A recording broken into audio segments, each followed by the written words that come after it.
Sarawak maintains a target of 1.2 million visitors. Bahasa Melayu language to be empowered globally. UITM lecturer suspended from duty. Those are the headlines for tonight. I'm Lorenzo Isaac and this is TVS Nightline.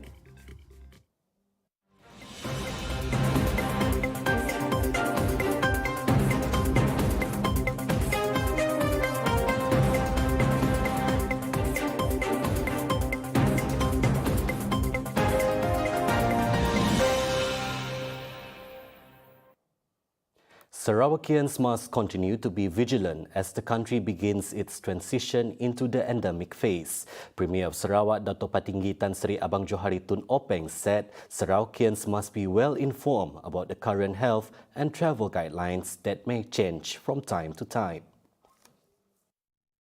On behalf of the state government, Abang Johari expressed his appreciation to fellow Sarawakians for their resilience, patience and discipline in adhering to all the standard operating procedures, SOP and initiatives of the government. He noted that since March 2022, there has been a daily decline in new COVID-19 cases. The procedures to enter Sarawak have since been published. With on-the-ground preparedness and risk assessment undertaken by the Sarawak Disaster Management Committee with the relevant ministries on the guidelines pertaining to the borders. Meanwhile, he said, to date, 89.19% of vaccine booster doses have been administered, urging those eligible who have yet to be vaccinated to do so.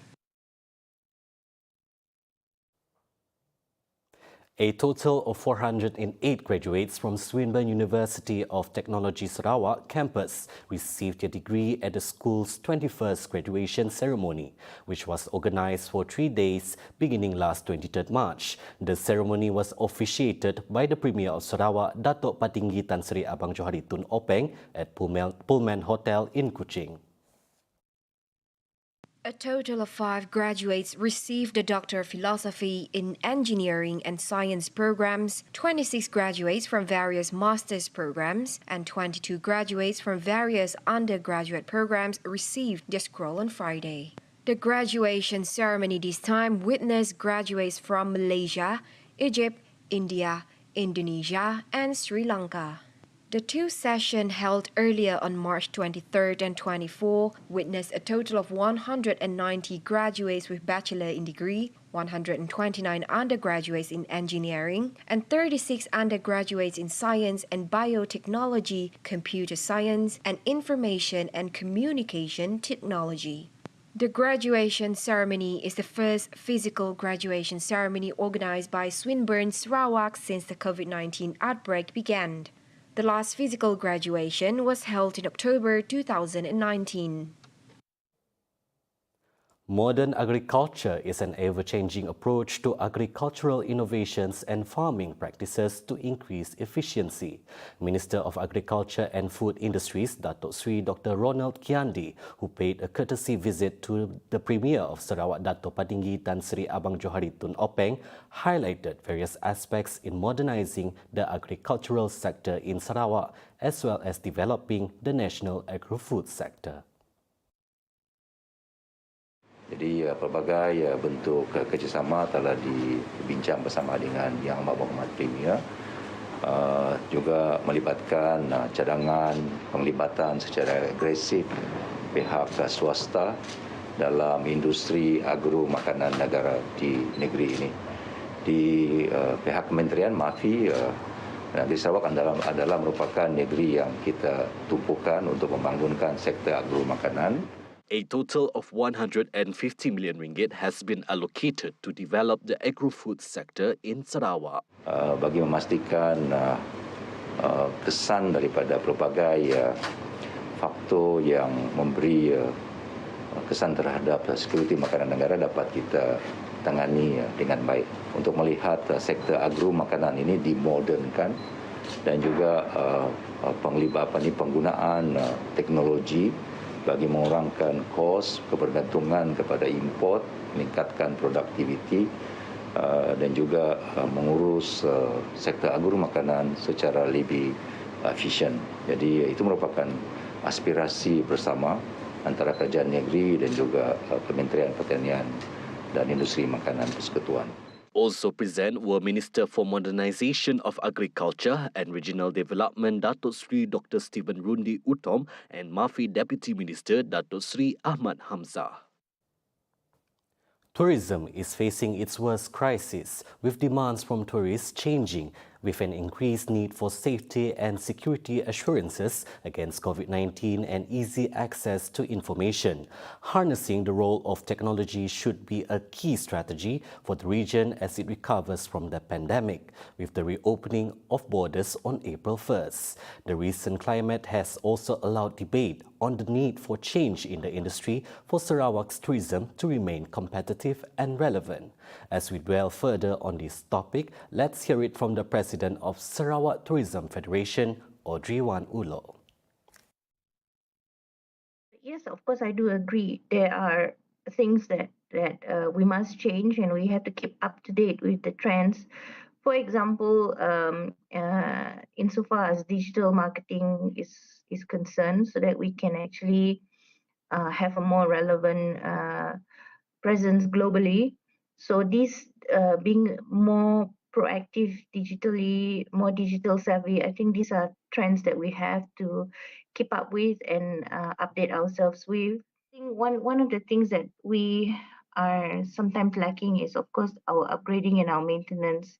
We've got good attractions, but after a while, they're nicely launched, but after a while, the maintenance slackens a bit. So I think that is really important when we open up again, that we ensure that the maintenance and the in tip-top condition. For the international promotional purposes, Audrey disclosed that videos depicting the attractions in Sarawak are currently being distributed on various social media platforms, with ongoing collaborations with various organizations to create a bigger impression to the global market on Sarawak. We're collaborating with MAS.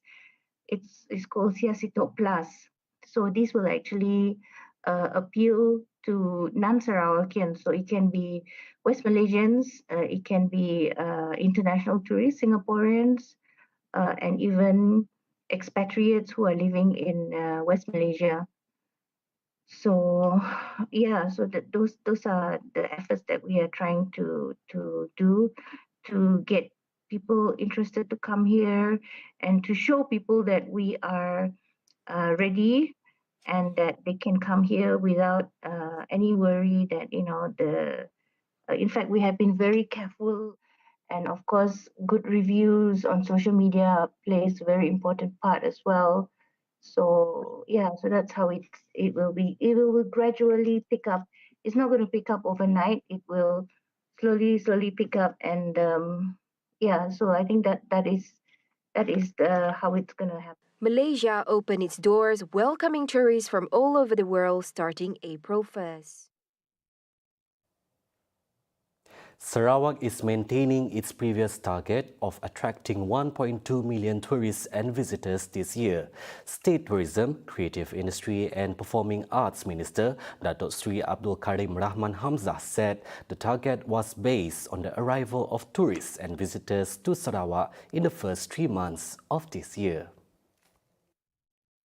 He said the total number of visitors to Sarawak over several years has been between 4.3 million and 4.5 million a year. However, since the COVID-19 pandemic, the numbers had dropped to below 1 million. Abdul Karim said his ministry has planned several exciting tourism activities to help attract more visitors to Sarawak this year, and among the activities is the return of the Rainforest World Music Festival RWMF and Spartan Race.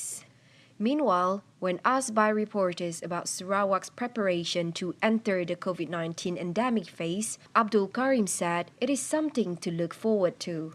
He further stressed that although most of the people have been vaccinated, certain standard operating procedures will also still apply, such as the use of face masks in confined areas and physical distancing.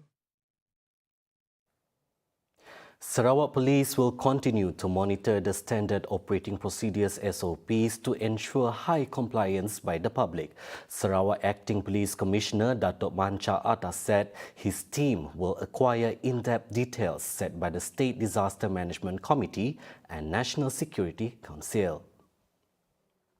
Kita diteruskan. Kita belum terima lagi SOP. Lagi. Untuk yang berikutnya, seterusnya kita mendapatkan ini. Bagaimanapun, sebenarnya kali ini pemantauan SOP masa pengulihan, masa elemen ini masih diteruskan.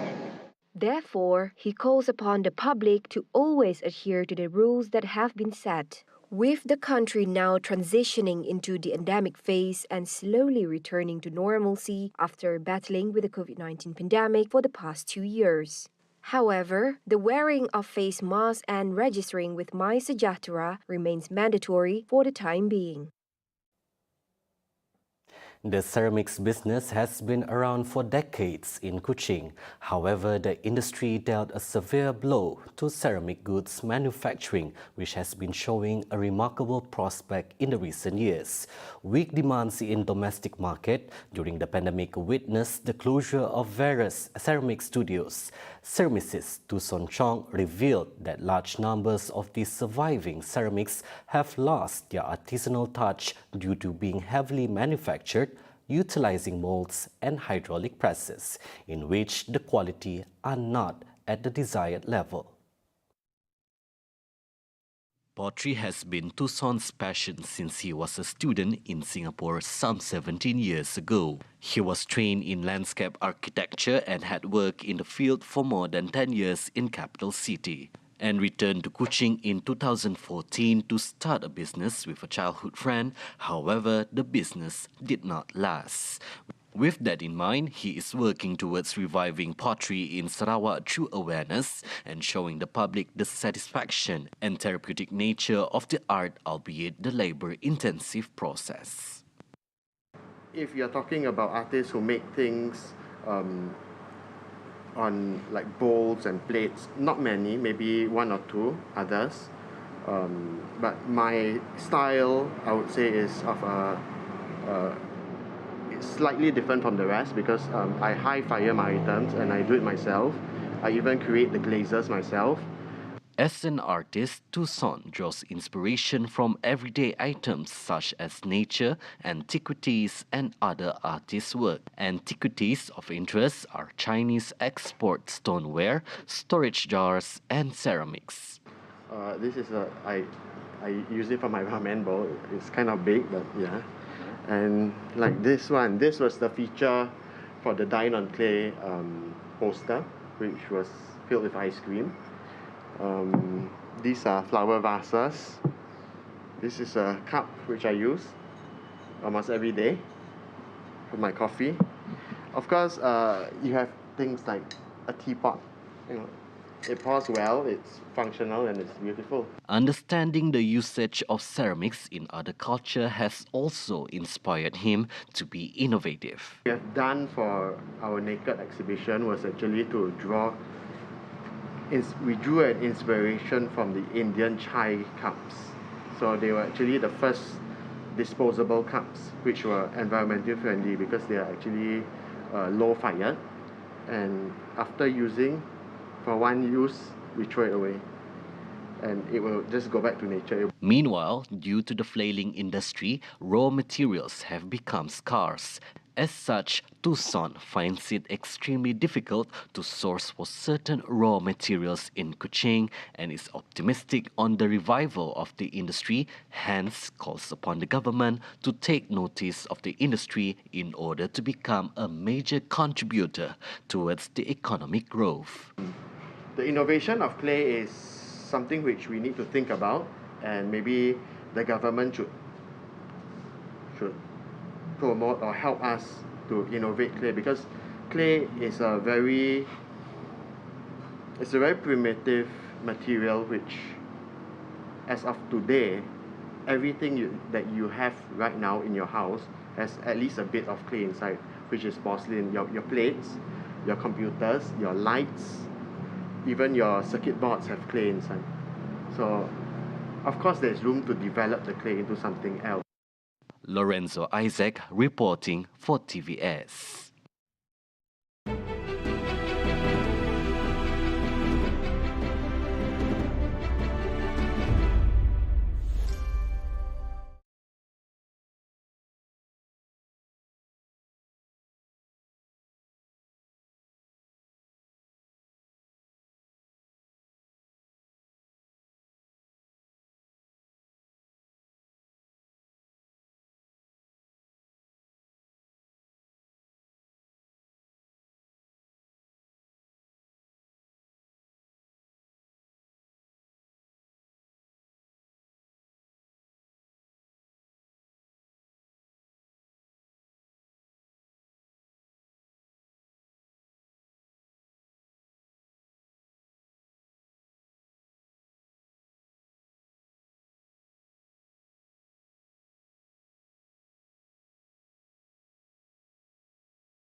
Welcome back. Prime Minister Datuk Seri Ismail Sabri Yaakob arrived in Jakarta on Friday morning for a brief work visit. The special aircraft carrying the Prime Minister landed at Soekarno-Hatta International Airport at 7 a.m. Indonesian time. He is scheduled to attend a bilateral meeting with Indonesian President Joko Widodo and then witness the signing of a memorandum of understanding on the employment and protection of Indonesian domestic workers. The historic MOU will be signed by Human Resources Minister Datuk Seri M. Saravanan and his Indonesian counterpart, Minister of Manpower Ida Fauzia. Malaysia and Indonesia first signed the PDI MOU on May 13, 2006 in Bali, and following that, the protocol to amend the PDI MOU was signed on May 31, 2011 in Bandung. It expired on May 30th, 2016. After signing the ceremony, development in the Malaysia-Indonesia border areas will be identified following the opening of Indonesia's new capital city, Nusantara. Touching on oil palm, the two Southeast Asian nations account for roughly 85% of the world's palm oil productions, have agreed that the price should be determined together instead of competing. Malaysia and Indonesia will continue to uplift the status of Bahasa Melayu, which may become an ASEAN medium language one day. Prime Minister Datuk Seri Ismail Sabri Yaakob said the two countries have agreed to use Bahasa Melayu as a language of communication at every international conference. The Prime Minister said Bahasa Melayu is widely used in Malaysia, Indonesia, Brunei, southern Thailand, Cambodia and the Philippines. At the same time, Ismail Sabri expressed his appreciation to Indonesian President Joko Widodo for the mutual understanding. Meanwhile, the two nations have also come to an agreement that the Rohingya issue should be settled internally by the Myanmar government. The public are reminded that the country is only in a transition phase to endemic and has not yet entered the endemic phase. In this regard, Health Director General Tan Sri Dr. Nur Hisham Abdullah said the standard operating procedures SOPs set should be practiced to ensure that Malaysia can move to the next phase safely. The phase allows the community to familiarize themselves living with the presence of the virus that are at least disruptive to daily life by adopting public health measures to protect themselves, their families, and the community.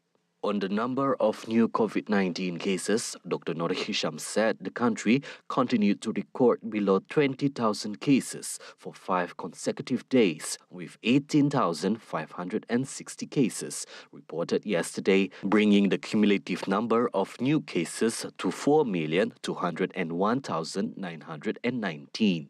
According to Dr. Nur Hisham, no new COVID-19 clusters were reported as of yesterday, and a total of 198 clusters were still active thus far. He said the COVID-19 infectivity rate was 0.87 nationwide, with Selangor recording the highest rate at 1.06, while the lowest rate was reported in Sabah at 0.64.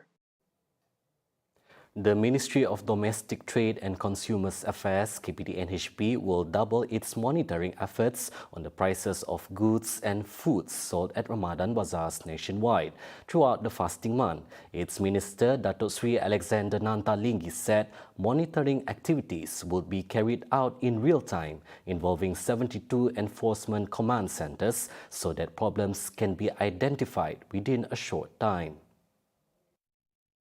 He said there are 2,000 uniform enforcement officers and 1,000 price monitoring officers who will be mobilized at all Ramadan bazaars.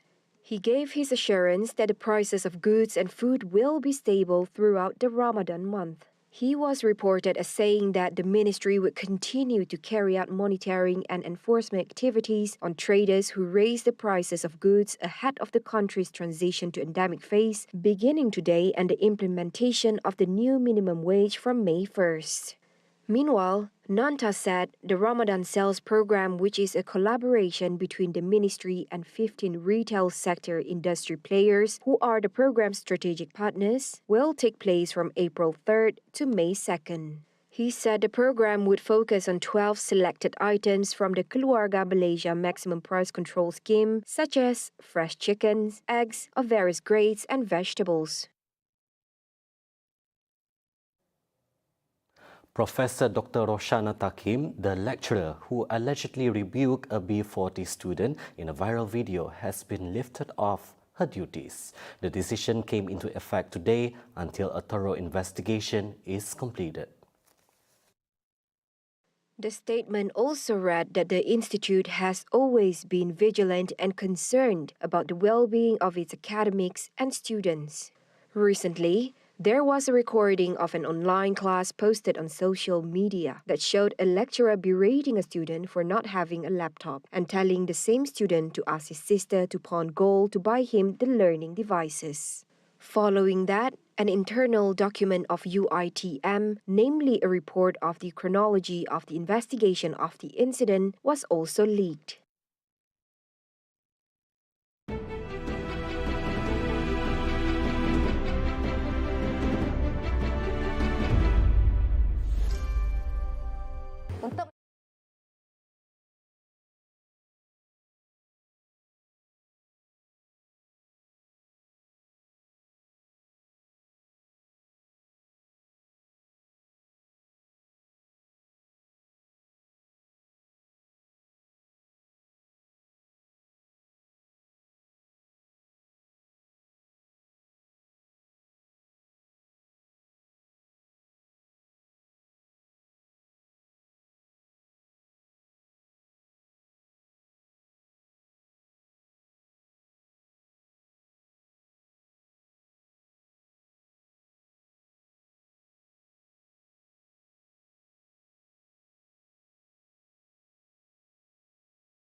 Now on to some global affairs. Police in Sri Lanka's capital lifted a curfew on April 1st after protests, in which dozens of people were arrested and several policemen were hurt near the home of President Gotabaya Rajapaksa over his handling of an economic crisis. Hundreds of protesters gathered near Rajapaksa's residence in a Colombo suburb late on March 31st, before police dispersed them with tear gas and water cannons. Footage from local media showed protesters, some clad in motorcycle helmets, dismantling a wall and hurling bricks at the police, before setting a bus alight on a road leading to Rajapaksa's residence. The island nation of 22 million people is in the midst of its worst economic crisis in years, with rolling blackouts for up to 13 hours a day because the government does not have enough foreign exchange to pay for fuel imports. Colombian authorities had successfully seized over 140 tarantulas smuggled to Mexico City via Bogota's international airport. A tip-off from a parcel company, which reported the presence of foreign objects at the time of reviewing the cargo terminal scanners, led to seizure. En una carga de juegos de mesa que iban desde Colombia con destino final Ciudad de México. Gracias a la información oportuna suministrada por las empresas de carga que observaron esta situación sospechosa, acudimos de inmediato, encontramos las tarántulas. Officials from the Environment Ministry and the National Police determined that 143 arachnids of the Megalomorphes suborder were placed in plastic bags camouflaged inside a chessboard, impeding adequate ventilation. La Policía Nacional, en coordinación con la Secretaría de Medio Ambiente de la capital de la República, llevó a cabo una importante incautación en el Aeropuerto Internacional El Dorado. Se trata de 131 tarántulas vivas, pero además, infortunadamente, 12 tarántulas muertas.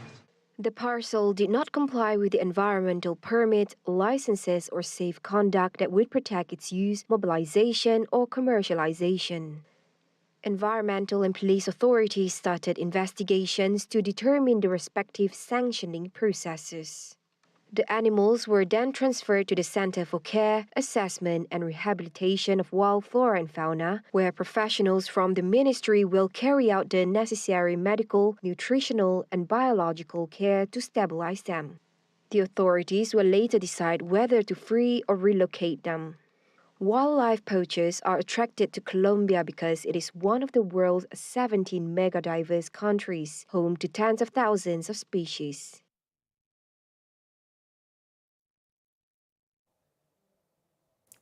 And that concludes the Nightline for tonight. I'm Lorenzo Isaac, and have a good night.